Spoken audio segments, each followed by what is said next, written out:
ओम श्री कृष्ण गोविंदाय नमः। ओम श्री राधारमणाय नमः। ओम लक्ष्मीपते नमो नमः। ओम श्री बाके बिहारी नमो नमः। ओम श्री चतुर्भुज रूपाय नमो नमः। श्रीमद् भगवत गीता का हमारा 6वां अध्याय चल रहा है। श्रीमद् भगवत गीता के माध्यम से हम सभी को ये ज्ञान प्राप्त हो रहा है कि साधु पुरुष कौन है, सन्यासी कौन है, भक्ति क्या है, भक्ति किस प्रकार से करनी चाहिए, ज्ञान क्या है, अज्ञान क्या है। क्योंकि श्री कृष्ण रूपी मनुष्य मानव देह ने भगवान प्रभु श्री कृष्ण से अपने जितने भी प्रश्न थे, सारे प्रश्नों का उत्तर उनसे भगवान से लिया था।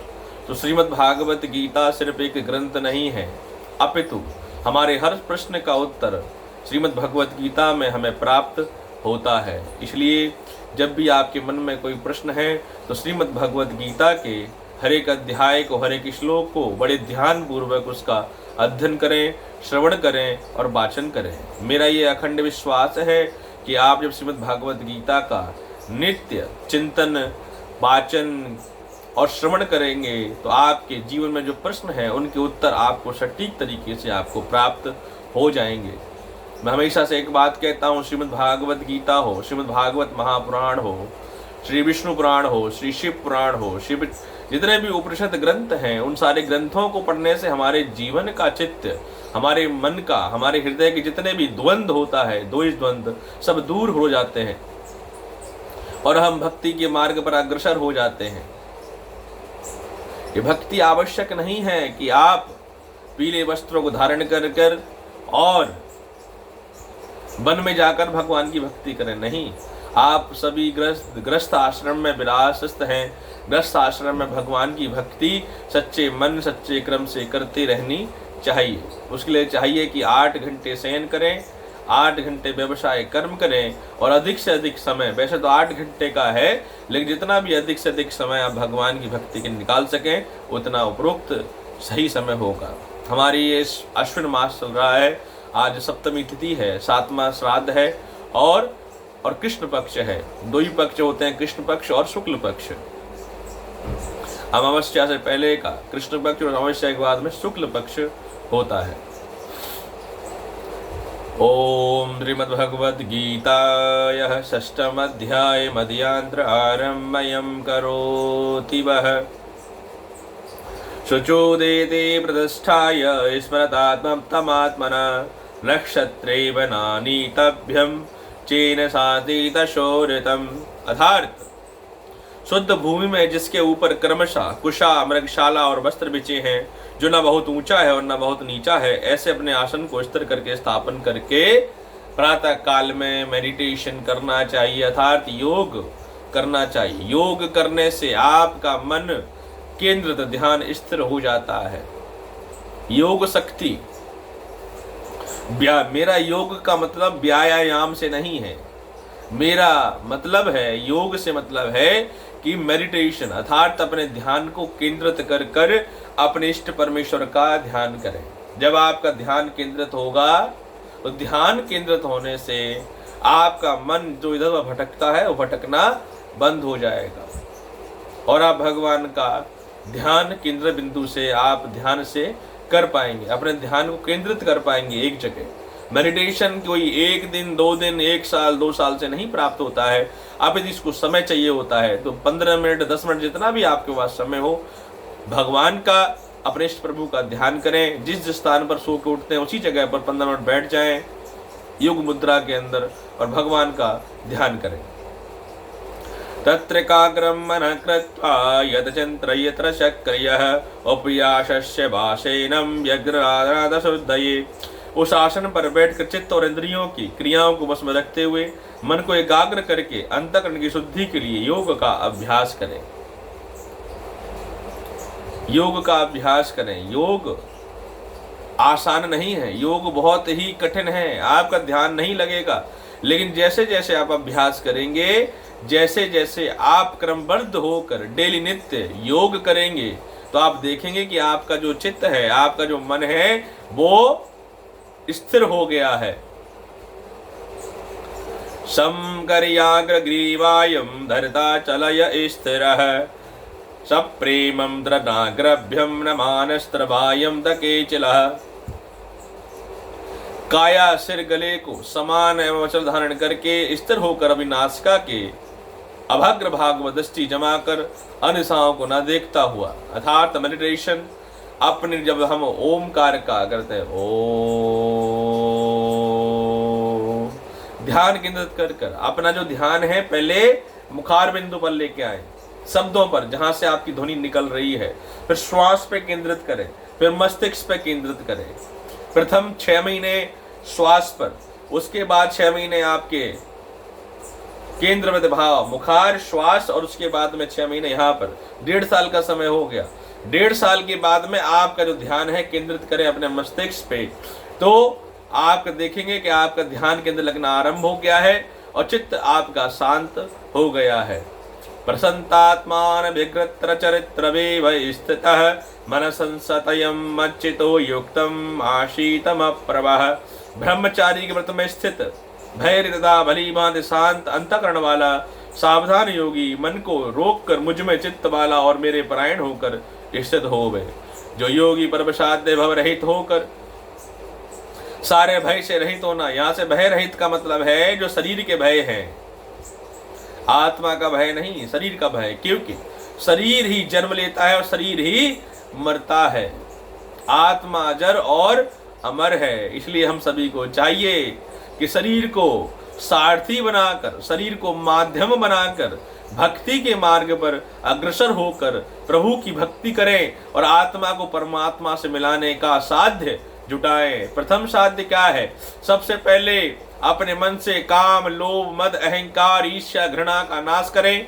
उसके बाद में उपरोक्त ध्यान केंद्रित कर कर मेडिटेशन के द्वारा भगवान का अक्षर ध्यान करके भगवान में अपना चित्त को लगाएं और एक ब्रज रूपी तैयार करें, एक पुल तैयार करें, जिससे अंत समय जब शरीर से आपके प्राण दूर होंगे तो शरीर उस आत्मा द्वारा जो आपने शरीर को माध्यम बनाकर जो आपने ब्रिज बनाया था, उस सरल ब्रज के ऊपर, ब्रिज के ऊपर जाकर आत्मा परमात्मा से जाकर विलक्त कर सके, मिल सके। मोक्ष का तो साध्य पता नहीं, लेकिन इतना आवश्यक जरूर है कि अगले जन्म में जब आपको मनुष्य देह प्राप्त होगी तो मनुष्य ही जीवन मिले, ऐसा मेरी और आप सभी की इच्छा होनी चाहिए। क्योंकि मनुष्य देह ही सबसे उत्तम देह है। मनुष्य देह में ही मनुष्य कर्मों का आकलन कर कर, मन बुद्धि से आकलन कर कर कर्म और सत्य मार्ग पर चल सकता है। अन्यथा बाकी जितने भी योनियां हैं, खाना है, सोना है, खाना है और सोना है।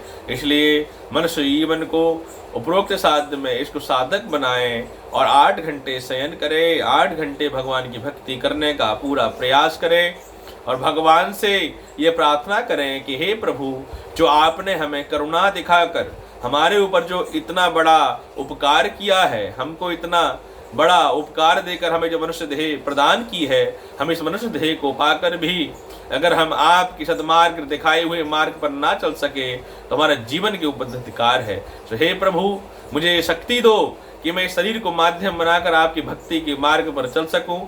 हे प्रभु, मेरे मन में जितने मेरे जो शत्रु हैं, शत्रु बाहर नहीं, शत्रु आपके हृदय में वासित करता है। शत्रु कौन है? काम है। शत्रु कौन है? लोभ है। शत्रु कौन है? घृणा, ईर्ष्या, अहंकार, ये सब आपके शत्रु है। पहले इन शत्रुओं का नाश करें। आप देखेंगे जब ये शत्रुओं का नाश हो जाएगा तो आपके मन में प्रेम की धारा, अमृत रूपी धारा बहना, प्रवाहित होना आरंभ हो जाएगी। इजन्नभ्येम युद्मानं योगी चेतम तमानसः शांति निर्भाग्य परमं इस्तमात्राद गच्छति। बस में किए हुए मन वाला योगी इस प्रकार आत्मा और अंतर मुझ परमेश्वर के रूप में लगाता हुआ मुझ में रहने वाली परमानंद पराकाष्ठा को, शांति को प्राप्त होता है। और भगवान कहते हैं अर्जुन से, जो योगी इस प्रकार से मेरी भक्ति और मुझ में अपना ध्यान केंद्रित करता है मेडिटेशन योग के द्वारा, अंत समय में वो मुझको ही प्राप्त हो जाता है।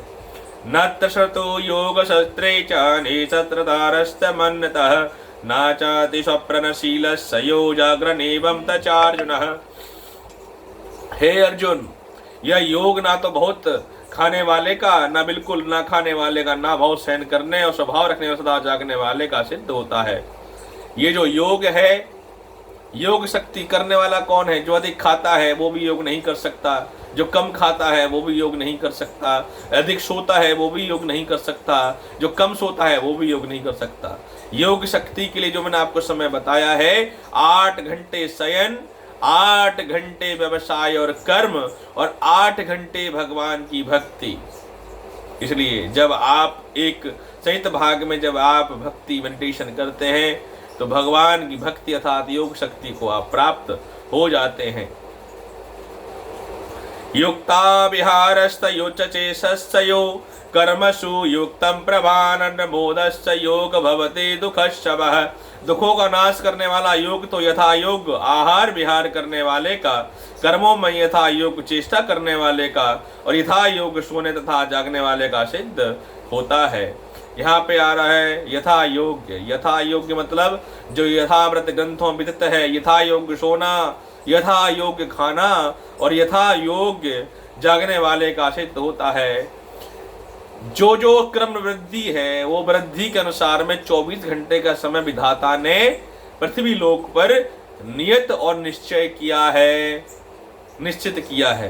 क्योंकि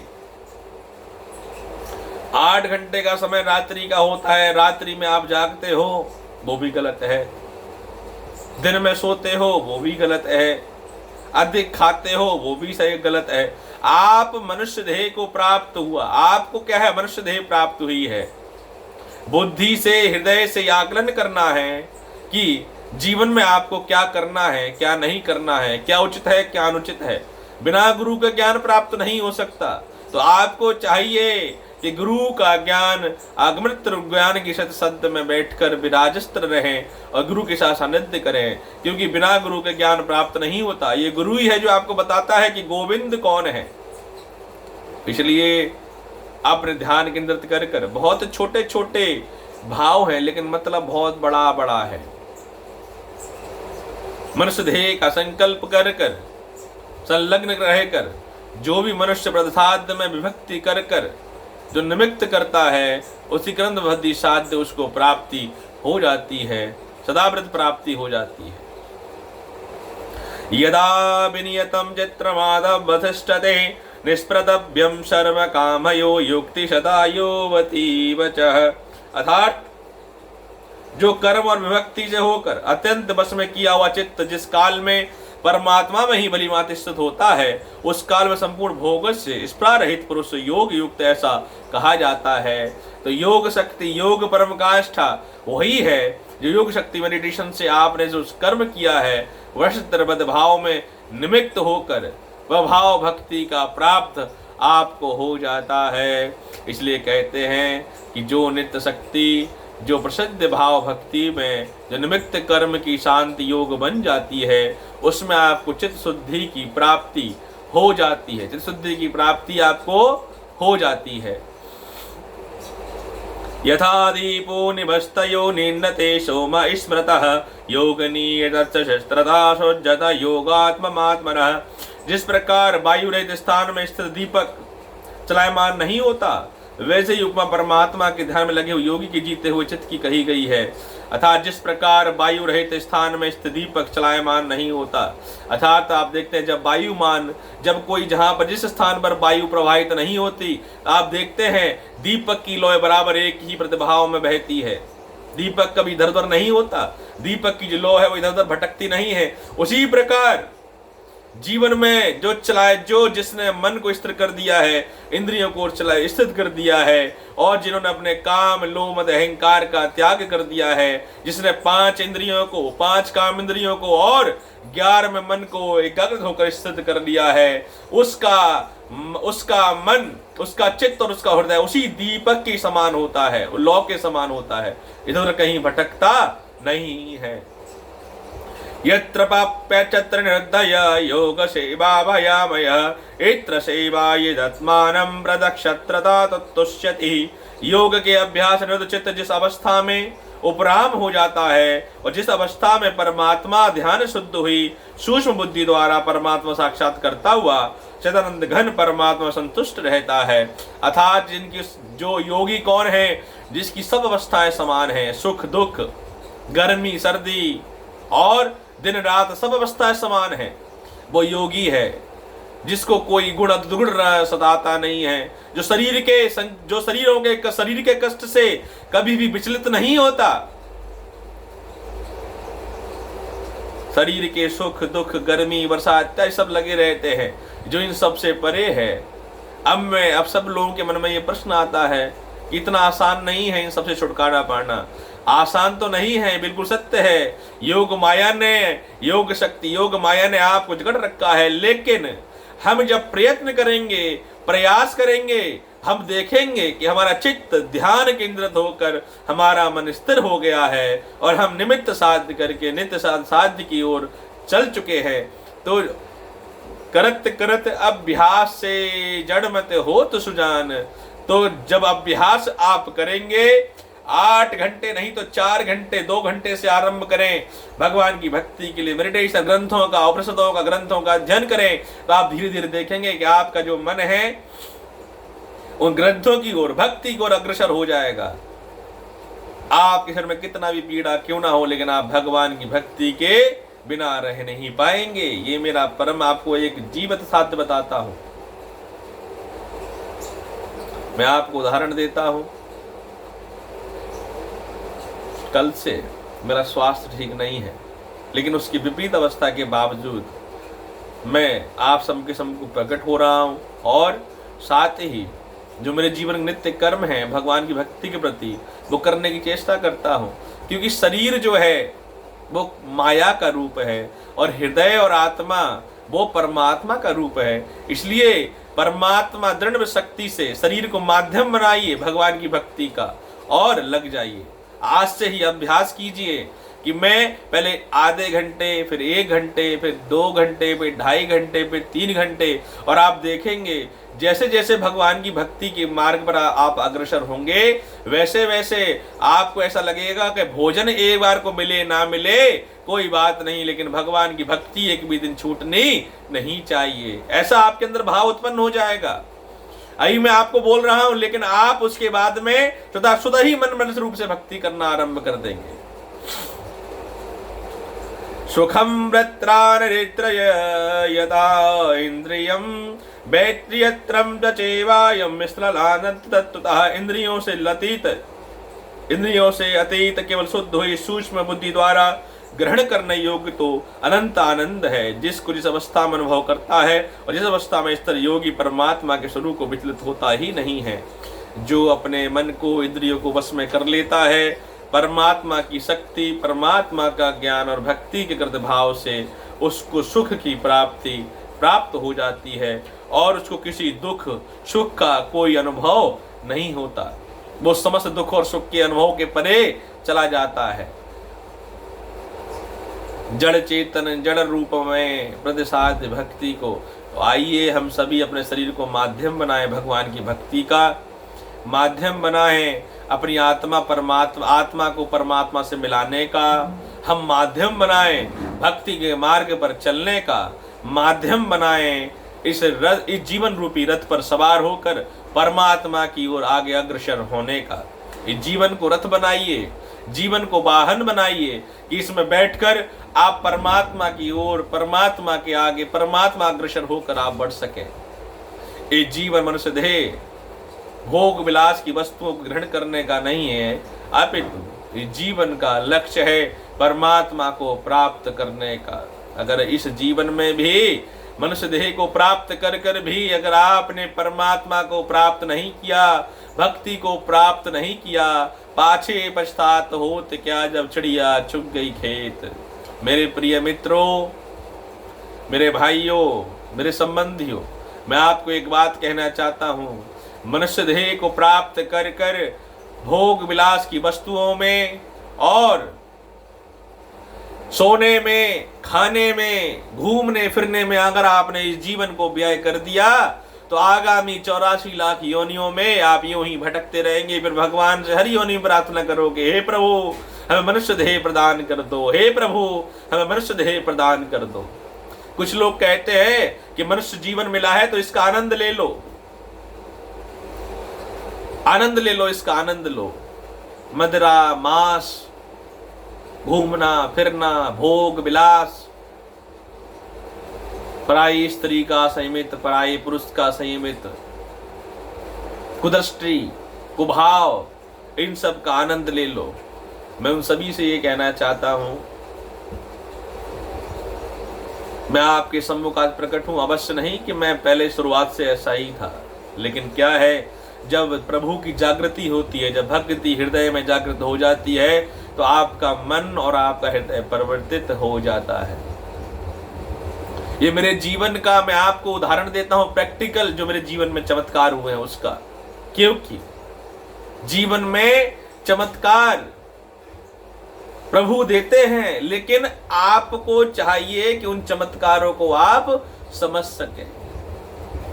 तो इसलिए जो मनुष्य देह आपको प्राप्त हुई है, ये मनुष्य देह को प्राप्त करने के लिए इस जीवन में, इस योनि में आप वो साध जुटा सकें जिसके द्वारा आप भगवान को प्राप्त कर सकते हैं। पहला सबसे प्रमुख उपाय, प्रातः काल उठ के सबसे पहले मेडिटेशन करें 10 मिनट की, 15 मिनट की। उसके उपरांत जो आपके घर में बड़े हैं उन सब के चरण वंदन और चरण स्पर्श करें। उसके बाद में जो आपके प्रतिरूप भक्ति का मार्ग है वो करें। जो भी होते हैं, जो आपके घर में उपनिषद ग्रंथ है, उन सब का डेली थोड़ा सा, थोड़ा 15 मिनट, आधे घंटे करके उनका सबका अध्ययन करें। ये कोशिश करें कि आपके द्वारा किसी का कोई अनहित ना हो, सबका भला हो। दान करें तो उसको आप पूरे जगत में गाएं नहीं। पुण्य कर्मों को आप जिस प्रकार से बांध के रखें, जैसे कोई व्यवसायी अपने धन को तिजोरी में बंद कर कर रखता है। अपने अवगुणों को, जो आपसे पाप हुए हैं, जो आपसे अवगुण होते हैं, उन सबको अपने गुरु के समक्ष और अपने प्रभु के समक्ष जाकर प्रकाट्य करें, उनसे क्षमा मांगे। छोटी छोटी चीजें हैं, इन सब का ध्यान करेंगे तो भक्ति के मार्ग पर प्रमुख तरीके चलते जाएंगे। धीरे धीरे समय प्रतिसाध्य में आप देखेंगे 8 घंटे शयन, 8 घंटे व्यवसाय और कर्म और 8 घंटे भगवान की भक्ति, ये नित्य सिद्ध है। देखो, मेरे जीवन का तो एक ही संकल्प है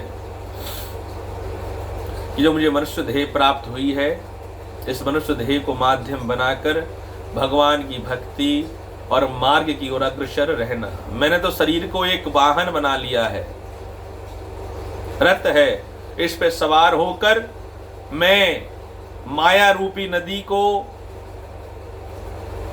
कृष्णा रूपी नदी को, दृष्णा रूपी, ईश्या मृदा रूपी नदी को, विवत्र रूपी नदी को पार करके परमेश्वर के अंतिम धाम को पहुंचूं, ऐसा मेरे प्रभु से मेरी प्रार्थना सदा निमित्त रहती है। इसलिए मेरी आप सबसे प्रार्थना है कि आप भी भगवान की भक्ति के मार्ग पर अग्रसर हो जाएं। आपके साथ में कुछ जाने वाला नहीं है, आपने कमाया हुआ धन यहीं रह जाएगा। वसीयत जब आप लिखते हो तो वसीयत में आपके संतानों का नाम होता है, आपका नहीं होता। तो इसलिए वसीयत अगर आपको बनानी है तो परमात्मा के नाम और भक्ति के नाम की वसीयत बनाइए कि मैंने पूरे जीवन में क्या पुण्य कर्म किए और क्या आधे कर्म किए। उस भक्ति के मार्ग पर अग्रसर होकर, इन कर्म निमित्त भक्ति के मार्ग पर अग्रसर होकर जीवन में भक्ति की वसीयत बनाइए। जो मनुष्य देह, जब आप इस मनुष्य देह को त्यागें तो भगवान का रथ आपकी आत्मा को साध लेने के लिए आग्रस्त रहे। धन तो यहीं रह जाएगा। धन क्या है? धन तो माया का रूप है। कमाते आप हो, भोग कोई और करता है।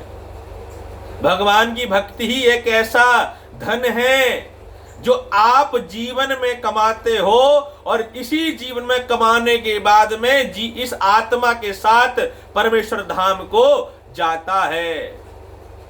तो अगर कमाना है तो जीवन रूपी जो भक्ति रूपी धन है वो कमाइए, परमात्मा के भक्ति प्रेम रूपी धन कमाइए। जीवन में ऐसा जीवन में ऐसा धन, प्रेम रूपी धन कमाइए कि आपकी मृत्यु के उपरांत में सारा समाज ये कहे देखो कितनी अच्छी आत्मा थी। ऐसी नहीं कि लोग कहे अच्छा था चला गया, हमेशा धन खोजता रहता था, पापी था, मदी था। जीवन में सबका प्रेम कमाइए। प्रेम से बड़ी कोई पूंजी नहीं, भक्ति से बड़ी कोई पूंजी नहीं। जब आप जीवन में प्रेम और प्रेम रूपी, भक्ति रूपी पूंजी कमाते हैं तो अंत समय काल में, मैं ये नहीं कहता कि आपको जीवन में एक जीवन कर्म से आपको मोक्ष प्राप्त होगा, लेकिन इतना साथ जुटा लीजिए कि कम से कम इस मृत्यु को उपरांत में अगला जीवन आपको मनुष्य का ही मिले। आप सभी का कल्याण हो, आप सभी के घर में सुख शांति समृद्धि का आगमन हो, आपका चित्त भगवान की भक्ति के ऊपर अग्रसर रहे, ऐसी मेरी प्रभु से प्रार्थना है। जय श्री राधे, जय श्री राधे, जय श्री राधे।